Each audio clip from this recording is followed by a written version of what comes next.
वालेकुम बच्चों। इस वीडियो के अंदर मैं बच्चों की एक क्यूरी को, जो बच्चे मुझसे बहुत ज़्यादा पूछ रहे थे व्हाट्सएप के ऊपर भी और वैसे भी, कि हम लोग क्या एक्सेल की शीट को एज ई वर्कशीट यूज कर सकते हैं कि नहीं कर सकते हैं। पहले तो आप ये देखो कि एक्सेल की शीट के अंदर और ई वर्कशीट के अंदर डिफरेंस क्या है। इन दोनों के अंदर डिफरेंस क्या है। देखो, पहला डिफरेंस तो आपके पास मेजर ये है कि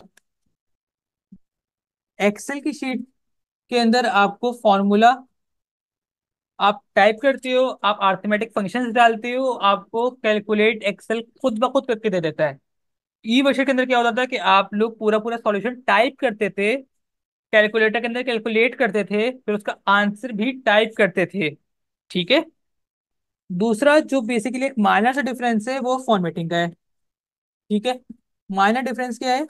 फॉर्मेटिंग का। अच्छा, फॉर्मेटिंग इतना कोई बड़ा मसला नहीं है। फॉर्मेटिंग के सारे टूल्स, सारे तरीके मैंने आपको नीचे बता दिए हैं, फंक्शन सारे। ठीक है, माउस के थ्रू भी, कीबोर्ड के थ्रू भी। मसला क्या आ रहा है बच्चों को कि भाई आप एक्सेल की शीट को ई शीट के तौर पे क्यों यूज करना चाह रहे हो।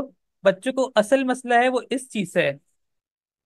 वो जो मैं यहाँ पे हाईलाइट कर रहा हूँ, बच्चों को असल मसला सारा इस रिस्ट्रिक्शन से है कि अगर तो आप रॉन्ग फॉर्मूला लगाओ तो आपकी स्क्रीन फ्रीज हो जाएगी। अब बच्चे मुझसे कह रहे थे कि यार हमें क्या पता कि फॉर्मूला किस तरह से लगाएं, हम लोग रॉन्ग फॉर्मेट पे लगा दें। कुछ लोग पहले मल्टीप्लाई करते हैं, बाद में डिवाइड करते हैं, कुछ लोग ब्रैकेट्स लगाते हैं, कुछ लोग नहीं लगाते। तो हमें तो नहीं आइडिया ना कि भाई एक वहां पर जो आपकी ई एक्सेल की शीट आपको मिली भी होगी उसके अंदर किस तरह से फॉर्मूला लगाना है। और स्क्रीन फ्रीज हो जाएगी बार बार, फिर आप दोबारा से उसको मिटाओ, इरेज करो, फिर आप दोबारा से एक तरीके से टाइप करने की कोशिश करो। तो अगर हम इस झंझट में पड़े ही नहीं और हम डायरेक्टली इसको ई वर्कशीट के तौर पे यूज कर लें, डेटा को टाइप करें, कैलकुलेट भी खुद से करें और एक्सेल की शीट के ऊपर ही डाटा का आंसर भी खुद से टाइप कर दें। मैंने बोला बिल्कुल ऐसा पॉसिबल है। कैसे पॉसिबल है? देखो, अब मैं यहाँ पर आपको बताता हूँ। मैंने ये चार वैल्यूज यहाँ तक, इनको मैंने बेसिक टाइपिंग की थी। इसके अंदर मैंने करा, मेरी पिछली की वीडियोस देखोगे तो इसके अंदर मैंने कुछ भी फॉर्मूला यूज नहीं किया था। तो ये इसके अंदर मैंने टाइप करने के बाद आपको एडिट करने का फंक्शन बताया था, रॉस को इंसर्ट करने का, डिलीट करने का, बैक स्पेस वगैरह, वो मैंने फंक्शंस बताए थे इसके अंदर। लेकिन मैंने इसके अंदर कोई फॉर्मूला नहीं लगाया था। ठीक है। नीचे आओ जरा, देखो इसके अंदर भी मैंने कोई फॉर्मूला नहीं लगाया था। मैंने सिर्फ और सिर्फ आपको ये टाइप करके बताया था और आपको कुछ फंक्शंस बताए थे, कॉमा वगैरह के, ड्रैग के, ठीक है, कॉलम्स को इनपुट करने के, मैंने आपको वो फंक्शंस बताए थे। जो असल फॉर्मूला का सारा गेम हुआ है वो इन दो कॉलम्स के अंदर हुआ है। फॉर्मूला जो लगा है वो इन दो कॉलम के अंदर लगा है। मैं आप लोगों को हाईलाइट करके दिखा देता हूँ। देखो, इसके अंदर पीछे फॉर्मूला लगाया हुआ है। ये देखो, मैं डबल क्लिक किया तो बैक एंड पे फॉर्मूला मुझे शो हो गया। मैंने फॉर्मूला लगाया हुआ था। इस फॉर्मूले को मैं अगर एंटर प्रेस करता हूं तो मुझे इसका आंसर शो हो जाता है, जो मुझे बेसिकली एक्सेल कैलकुलेट करके देता है। अब इसको एज ए ई वर्कशीट आपको यूज करना है तो आपको क्या करना पड़ेगा? आपको ये करना पड़ेगा कि आप इक्वल टू का साइन नहीं लगाओ। ठीक है, क्योंकि अगर आप स्टार्ट में इक्वल टू का साइन लगाते हो तो आपको वो जो आप टाइप करते हो Excel as a formula treat करेगा। तो आप इक्वल टू का साइन स्टार्ट में नहीं लगाओगे। ठीक है। आपको एक्सेल को as a e worksheet use करना है। आप यहाँ पर सिंपल टाइपिंग स्टार्ट कर दो। 1 + 0.12 की पावर -1।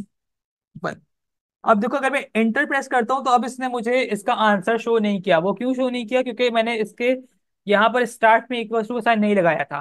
ठीक है। मैं इसको as a e worksheet use कर रहा हूँ। तो अब मैंने इस फंक्शन को मैं अपने कैलकुलेटर पर ले जा करके मैं वहाँ पे टाइप करूंगा, कैलकुलेटर पे कैलकुलेट करूंगा, और जो भी आंसर आएगा वो मैं आगे यहाँ पर लिख दूंगा। 0.89 इसका आंसर आ रहा था, मैंने लिख दिया। और फॉर्मेट करने के लिए मैं कॉलम को थोड़ा सा एक्सपेंड कर दूंगा। ठीक है, फॉर्मेटिंग तो आप लोगों को मैंने सिखाई हुई है। अगेन दोबारा से आप लोग देख लो।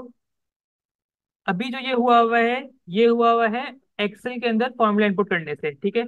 अगर मैं यहाँ पे फॉर्मूला इनपुट नहीं करता, मैं सिंपल क्या करूँ, मैं यहाँ पे लिखूँ, मुझे एक्सेल की शीट को as a e worksheet use करना है, तो मैंने इसको ऐसे लिख दिया, 0.12 की पावर -2। अब देखो, मैं अगर यहाँ पे एंटर करता हूँ तो यहाँ पे मुझे इसका आंसर शो नहीं कर रहा। जैसे नीचे शो किया हुआ है इसने मुझे आंसर, का रीजन यही है कि मैंने नीचे स्टार्ट के अंदर ही इक्वल टू का साइन लगाया हुआ है। यहाँ पे मैंने इक्वल टू का साइन नहीं लगाया हुआ, तो इसका मतलब ये कि वो इस वैल्यू को एज अ फॉर्मूला ट्रीट नहीं करेगा। वो इसको just as a data treat कर रहा है कि एक डेटा यहाँ पे लिखा हुआ है। मैंने इक्वल्स टू का साइन लगाया, मैंने इस पूरी इक्वेशन को उठा करके कैलकुलेटर पे डाला, इसका जो भी आंसर आया मैंने इसको यहाँ पे टाइप कर दिया, 0.80 इसका आंसर। ठीक है। तो ये देख लो कि मैंने आपको एक्सेल की शीट को as a e worksheet treat करने का तरीका भी बता दिया है, सिखा दिया है। अब आप चाहो तो एक्सेल की शीट को as a e worksheet treat कर लो, अब आप चाहो तो एक्सेल की शीट को as a Excel sheet treat कर लो, ये आपकी मर्जी है। अब देखो मैंने यहाँ पर भी टाइपिंग की हुई है सिंपल, तो मैं इसका कलर चेंज कर देता हूँ ताकि आप लोगों को आइडिया रहे। इसका कलर ये रहा। यार कौन सा कलर था, ये वाला कलर, चलो ये रहा। ठीक है। तो देखो मैंने इसको भी बेसिक टाइपिंग की भी है, लेकिन यहाँ पे मैंने फॉर्मूला यूज किया हुआ है। ऐसे ही अगर आपको यहाँ पे करना है तो यहाँ पे करने का भी सेम वही तरीका। इसको मैंने मिटाया है यहाँ से, इरेज किया। सही है। अच्छा, मैं इक्वल्स टू के साइन यूज नहीं करूंगा क्योंकि मैं नहीं चाह रहा कि एक्सेल कैलकुलेट करे। ठीक है, तो मैं क्या करूंगा, सिंपल मैंने यहाँ पे 0.89 इंसर्ट किया, मैंने मल्टीप्लाई का साइन प्रेस किया, मैंने 100 कॉमा, मैंने मैनुअल कॉमा सेपरेटर यूज किया, मैंने इक्वल टू का साइन लगाया, और उसके बाद इसका जो भी आंसर था वो मैं आंसर मुझे याद नहीं है, मैंने जैसे ऐसे ही लिख दिया आप लोगों को शो करने के लिए। और फिर मैंने कॉलम को एक्सपेंड कर लिया अपने डाटा के हिसाब से। ठीक है। तो अब ये देखो, यहाँ भी फॉर्मूला नहीं लगा हुआ, यहाँ भी मैंने इसको as an e worksheet treat करते हुए सिर्फ मैंने डाटा इनपुट किया है, आंसर मैंने कैलकुलेटर पे कैलकुलेट किया है। ये जो भी लिखा हुआ है ना यहाँ पे, ये आपको कैलकुलेटर पे कैलकुलेट करना पड़ेगा। पहले तो आप ये एक्सेल पे कैलकुलेट करवा रहे थे, अब आपको जब आप ई वर्कशीट की तरफ ट्रीट करोगे तो आपको एक कैलकुलेटर पे कैलकुलेट करना पड़ेगा।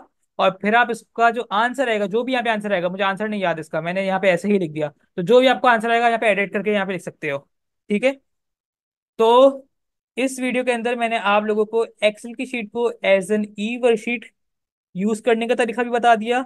और वो तरीका भी इसलिए बताना पड़ा मुझे क्योंकि बच्चे चाह रहे थे कि भाई एक्सेल की शीट को एज एन ई वर्कशीट भी ट्रीट कर सकते हैं हम लोग, वो कैसे करेंगे, वैसे करेंगे ताकि आपका फॉर्मूला का मसला हल हो जाए। फॉर्मूला आपने यहाँ पे कोई फॉर्मूला लगाया ही नहीं है ना, आपने एक्सेल को फॉर्मूला दिया ही नहीं कुछ। ठीक है, तो जब फॉर्मूला आप एक्सेल को दोगे नहीं तो स्क्रीन फ्रीज ही नहीं होगी, और आप ऐसे भी टाइप कर सकते हो। ठीक है। तो अपना ख्याल रखो, कोई भी मसला हो आप लोग मुझसे इस नंबर पे कांटेक्ट कर सकते हो। Thank you so much.